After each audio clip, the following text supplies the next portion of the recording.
উন্নয়নের সরকার, শেখ হাসিনার সরকার। আমরা তো সুখে আছি, বেহেশতে আছি বলতে হবে।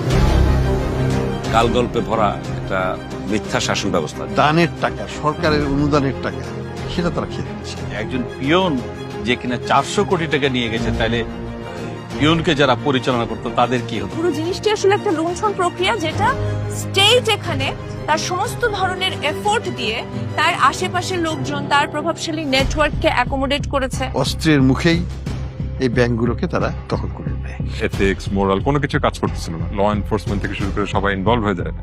তখন তো অ্যাকচুয়ালি ইন্ডিভিজুয়ালি কারোর কিছু করার থাকে না। সকালবেলা ঘুমে থেকে উঠেই কিন্তু একটা বয়ান দিতেন যে আমি এত উন্নয়ন করেছি। বিভিন্ন আর্থিক প্রতিষ্ঠান, ব্যাংক, এসব প্রতিষ্ঠান থেকে টাকা সরিয়ে নিয়ে এগুলো আত্মসাৎ করা হয়েছে। 10 টাকার কাজ হয়েছে 100 টাকায়, 100 টাকার কাজ হয়েছে 1000 টাকায়।